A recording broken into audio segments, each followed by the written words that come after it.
পর্দা করো, তুমি আমার অনেক প্রিয় একজন মানুষ, তুমি বেপর্দায় বাইরে যাবা আর লোকজন দেখবে, কেমন হয়? ঠিক আছে, তোমাকে তো আমিই বিয়ে করেছি, তুমি আমার, মানুষ তোমাকে দেখবে কেন? প্রিয় মা ও বোনেরা, পর্দা ছাড়বেন না। আপনাদের জন্য 4টা কাজ: স্বামীর আনুগত্য করা, লজ্জাস্থানের হেফাজত করা, আপনার 5 ওয়াক্ত সালাত ঠিকঠাক মতো আদায় করা এবং রমজান মাসে সাওম রাখা। নবীজি বলেছেন সাল্লাল্লাহু আলাইহি ওয়াসাল্লাম, জান্নাতের যে কোনো দরজা দিয়ে ইচ্ছা আপনি প্রবেশ করতে পারবেন। আপনার জন্য সহজ।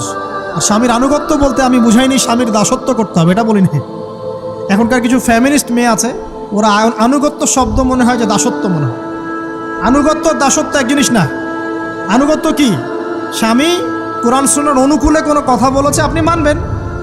স্বামী বলছে পর্দা করো, তোমাকে ভালোবেসে বলছি তুমি পর্দা করো, তুমি আমার অনেক প্রিয় একজন মানুষ, তুমি বেপর্দায় বাইরে যাবা আর লোকজন দেখবে, কেমন হয়? ঠিক আছে, তোমাকে তো আমিই বিয়ে করেছি, তুমি আমার, মানুষ তোমাকে দেখবে কেন? ঠিক আছে, তো এখন স্বামী ভালো কথা বলেছে, আপনি শুনলেন, এটা আনুগত্য। আর ওই স্বামী যদি বলে আসো তো আমার কলিগরা এসেছে, ওকে খাবার সার্ভ করতে হবে, আসো খাবারটা পরিবেশন করো, এখন আপনি বেপর্দা হয়ে আপনার স্বামীর কলিগের সামনে খাবার পরিবেশন করতে শুরু করলেন, এটা কি আনুগত্য করতে হবে? এটা তখন আপনি আনুগত্য করবেন না। সিম্পল, কোরআন সুন্নাহর অনুগত কাজে আপনি স্বামীর আনুগত্য করবেন, বিপরীতে গেলে আপনি করবেন না। স্বামীর আনুগত্য মানে স্বামীর দাসত্ব নয়। আর এই হাদিসটা আপনি কেন ভুলে যান যে আল্লাহ রাসূল সাল্লাল্লাহু আলাইহি ওয়াসাল্লাম বলেছেন, আল্লাহ ছাড়া যদি কাউকে সেজদা করা যেত, সম্মান বুঝাচ্ছেন, আল্লাহ ছাড়া যদি কাউকে সেজদা করা জায়েজ হতো, আমি মেয়েদেরকে বলতাম যেন স্বামীকে সেজদা করে। কেন? কারণ আপনাকে রেসপন্সিবিলিটি, আপনার খাবার, আপনার ফুড, আপনার শেল্টার, আপনার মানে পুরো দায় দায়িত্ব নিজের হাড় ভাঙা পরিশ্রম দিয়ে, জীবনের ঝুঁকি নিয়ে স্বামী আপনার জন্য করে। সে আপনার সম্মান পাওয়ার যোগ্য তো? সে কি আপনার সম্মান পাওয়ার যোগ্য নয়? আপনি যদি সম্মানের হক আদায় না করতে পারেন তাহলে আপনি অকৃতজ্ঞ। আর অকৃতজ্ঞ মেয়ে কখনো জান্নাতে যাবে? একটা হাদিসে আছে, বেশিরভাগ মেয়ে জাহান্নামের যাওয়ার অন্যতম কারণ হচ্ছে তারা স্বামীর সাথে কুফরি করে। কি করে? মানে সারা জীবন স্বামী ভালোবেসে যায়, ভরণ পোষণ দিয়ে যায়, সব চাহিদা পূরণ করে যায়, একদিন দেখবেন কথা কাটাকাটি হয়েছে, ওই দিন বলে বসবে যে তোমার কাছে আমি কিচ্ছু পাই না সারাদিন। এই যে কুফরি, এই কারণে তারা জাহান্নামে যেতে পারে বেশি। আল্লাহ হেফাজত করুন। আমি আরেকটা কারণ হচ্ছে যে বেপর্দা। আপনাকে 4টা মূলনীতি ফলো করতে হবে। 1, এমন কোনো পোশাক পরবেন না যে পোশাকটা আটো সাটো, যেটা পরলে আপনার গায়ের কাঠামো বোঝা যায়। এটা বোরখা হলেও পরা যাবে না। আমি কি বুঝাতে পারছি? ডিজিটাল বোরখা দেখেন নাই? দেখছেন? মাশাআল্লাহ। আর কারা কারা দেখছেন? এদিকে চোখ বেশি যায় না?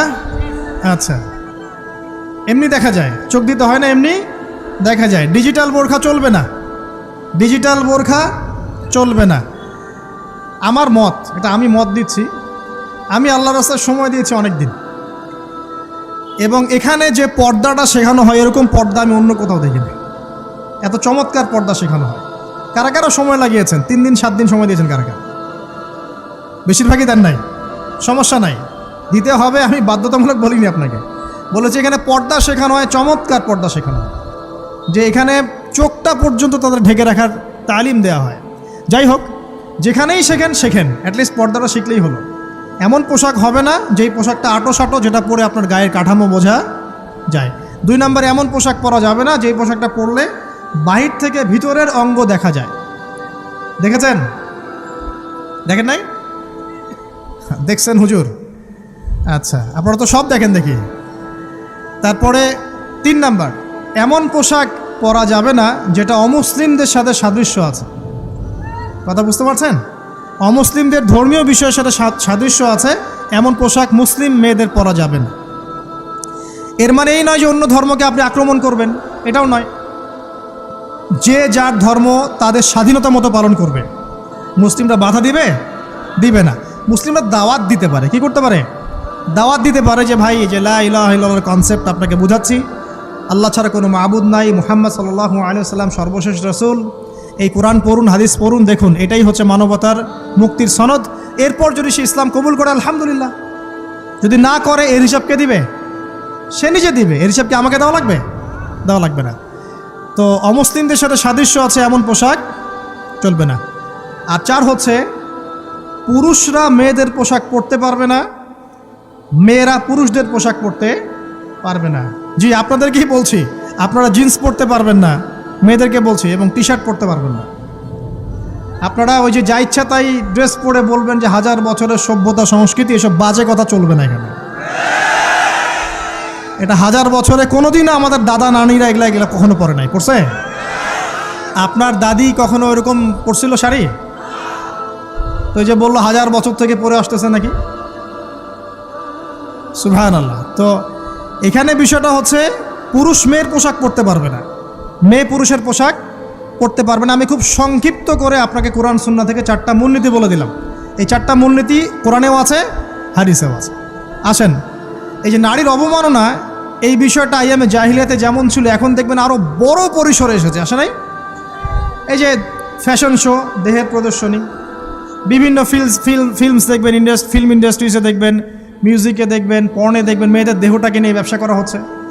আগে তো না হয় কন্যা সন্তান হলে জীবন্ত পুঁতে ফেলতো নাকি, এখন যদি গর্ভের বাচ্চা মেয়ে জানে, অনেকে আগেই মেরে ফেলায়।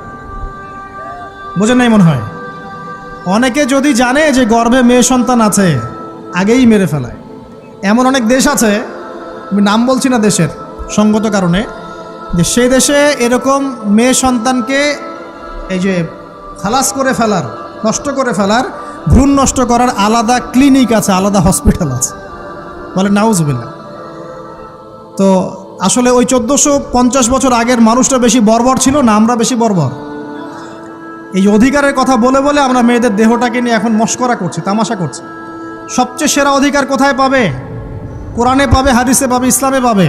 তার পর্দা নিশ্চিত হবে, দেহ সেফ থাকবে, তার ইজ্জত নিশ্চিত হবে, ইজ্জত সেফ থাকবে, তার সম্মান সেফ থাকবে, তাকে রাজরানীর মতো স্বামী বাসায় রাখবে, কারণ সে হচ্ছে তার কাছে সবচেয়ে মূল্যবান প্রিয় বস্তু। শুধু তাই নয়, সম্পত্তির অধিকার তাকে দিতে হবে। একজন মেয়ে তার ভাইয়ের সম্পত্তি পাবে, তার বাবার সম্পত্তি পাবে, তার স্বামীর সম্পত্তি পাবে, সব দিক থেকে সে সম্পত্তি পাবে। আর একজন ছেলে কিন্তু সব দিক থেকে সম্পত্তি পাবে না। এই বিষয়গুলো যখন এক শ্রেণীর মানুষ বোঝে না, তখন ইসলামের বিরুদ্ধে অহেতুক প্রোপাগান্ডা চালানো শুরু করে। সবচেয়ে সেরা সম্মান রক্ষার উদাহরণ দেয়া হয়েছে ইসলামে, কোরআনে এবং হাদিসে। এই কথাটা আপনাদের মা বোনদেরকে বোঝাবেন, তবে নম্রতার সাথে বোঝাবেন, কারণ উচ্চবাচ্য করলে তারা কথা শুনবে না। আর আল্লাহ রাসূল সাল্লাল্লাহু আলাইহি ওয়াসাল্লাম বলেছেন, কিছুটা বাঁকা হাড় দিয়ে তাদেরকে তৈরি করা হয়েছে। যদি আপনি শক্ত করে চাপ দিতে যান তাহলে ভেঙে যাবে, আর যদি আপনি ওই অবস্থায় ছেড়ে দেন তাহলে বাঁকাই থেকে যাবে। এখানে আপনাকে হিকমা অবলম্বন করতে হবে। আল্লাহ পাক তৌফিক দান করুন। একটা বিষয় বলছিলাম, ওই যে শিরকের পাপ এখন গ্লোবালাইজেশন হয়েছে না, ওই সুদের পাপ এখন গ্লোবালাইজেশন হয়েছে না। গ্লোবালাইজেশন বোঝেন? মানে বিশ্বায়ন, পুরো বিশ্বে ছড়িয়ে পড়েছে না। আর একটা হচ্ছে এই যে মেয়েদের অবমাননা, এটা সারা বিশ্বে ছড়িয়ে পড়ে নাই। আচ্ছা, আর দুটা বলবো, এরপর বলে আমি শেষের দিকে যাচ্ছি। আসেন, একটা হচ্ছে মাদক। আইয়ামে জাহিলিয়াতের অন্যতম সেরা পাপ ছিল কি? মাদক। ওই যে বলছেন জাহিলি যুগ, কেন বলছেন জাহিলি যুগ? বিকজ ওইখানে মাদক খেত মানুষ বেশি। এখন বলেন, ওখানে না হয় মক্কায় মাদক খেত মানুষ, এখন সারা বিশ্বে মাদক ছড়িয়ে পড়ে নাই?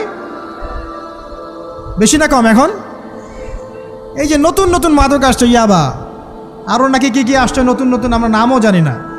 এই যে গাজার নাম জানি, ফেন্সিডিলের নাম জানি, আর কি আছে, হিরোইন বলেন, আর দু একটা, আফিম, আর কি আছে? হ্যাঁ, রেন্ডি। সুবহানাল্লাহ, এই নামও কখনো শুনি নাই আমি। আচ্ছা শোনেন, বিষয়টা হচ্ছে, দেখুন এই বিষয়টা কি হালাল না হারাম? আচ্ছা, এটাকে যদি আমরা হালাল করে নেই তাহলে কি হবে? কুফরি হবে না শিরক হবে? শিরক কুফর দুটোই হচ্ছে। কিন্তু এখন মক্কার কিছু মানুষ মাদক খেয়েছে বুঝলাম, আল্লাহ রাব্বুল আলামিন ধাপে ধাপে এখান থেকে বের করেছেন। প্রথমে বলেছেন মদ খেয়ে নামাজের ধার কাছে যেও না। হ্যাঁ, তারপরে বলেছেন এই যে মাদকে কিছুটা উপকার আছে কিন্তু বেশি ক্ষতি। তারপর বলেছেন খেয়ে নামাজের কাছে যেও না। তারপর ধাপে ধাপে শেষের দিকে এসে আল্লাহ পাক বলেছেন যে এটাকে ছেড়ে দাও। সূরা মাইদায় পড়ে দেখেন, এটা শয়তানের কাজ। তখন সাহাবায়ে কেরাম রাদিয়াল্লাহু আনহুম পুরোপুরি মাদক থেকে নিজেদেরকে মুক্ত করলেন।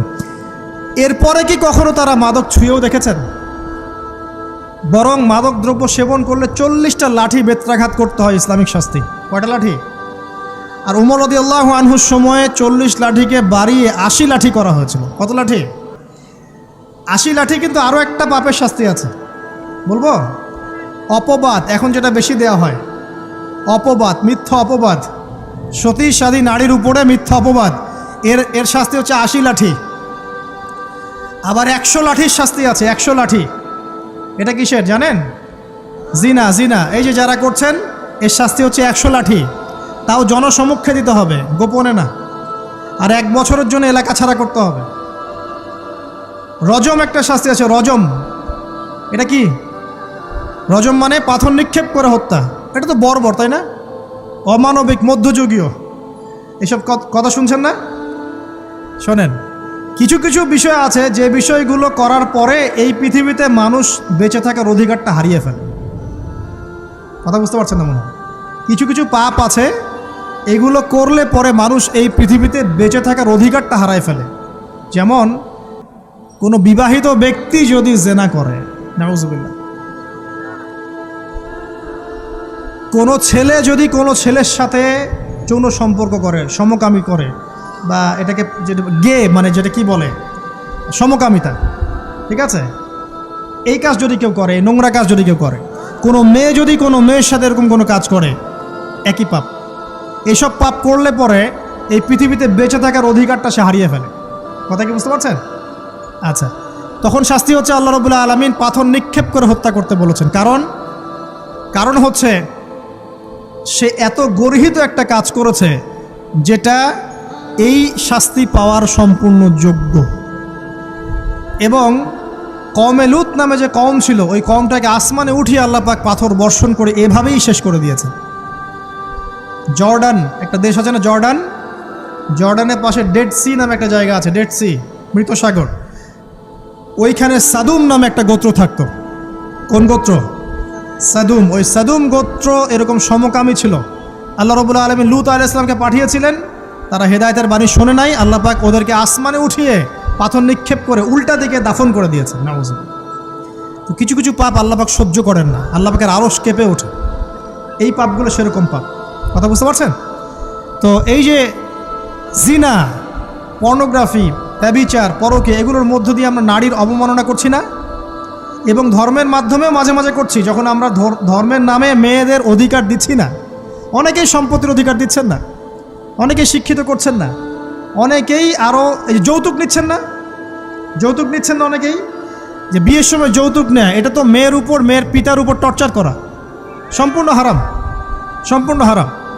তারপরে দেখবেন, রিপোর্টগুলো পড়ে দেখবেন যে এই বছর 2000 কত, এটা 22, এই 22-এই গভর্নমেন্ট রিপোর্ট অনুযায়ী নিবন্ধিত প্রায় 1339টা ধর্ষণের মামলা হয়েছে। তো এটা এখন অ্যাভেলেবল, যে কোনো সব জায়গায় ধর্ষণ হচ্ছে, এখন অ্যাভেলেবল।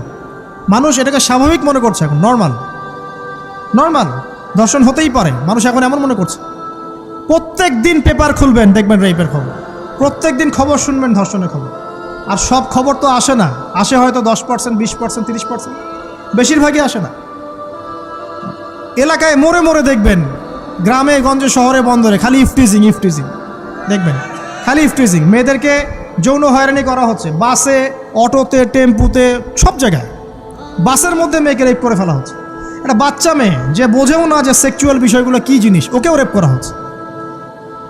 এই যে মহামারী, আপনি তো বুঝতে পারছেন না যে আমরা কোন সমাজে আছি। এই সমাজে আপনার মেয়ে তো সেফ না, আমার মেয়ে তো সেফ না। আমার মেয়ে, আপনার মেয়ের ভবিষ্যৎ কি হবে, এর ভবিষ্যতের নিশ্চয়তা কে দিবে? আপনার মেয়ের ইজ্জতের ভবিষ্যতের নিশ্চয়তা কে দিবে? এই নিশ্চয়তা দেওয়ার মতো মানুষ কোথায়, নেতা কোথায়? কারো ঘরের স্ত্রী, কারো ঘরের বোন, কারো ঘরের মেয়ে এখন সেফ না। বাসে, ট্রাকে, ট্রেনে, অটোতে, সব জায়গায় হতে পারে। আর এগুলোকে আমরা প্রমোট করছি, এখন নগ্নতাকে প্রমোট করছি, পর্নকে প্রমোট করছি। এই নগ্নতা, পর্ন, এসব দিয়ে মানুষের মাথাটাকে পুরো জানোয়ার বানিয়ে ফেলা হয়েছে। পর্ন দেখাতে দেখাতে ছেলেদের মাথাটাকে জানোয়ার, পশু বানিয়ে ফেলা হয়েছে।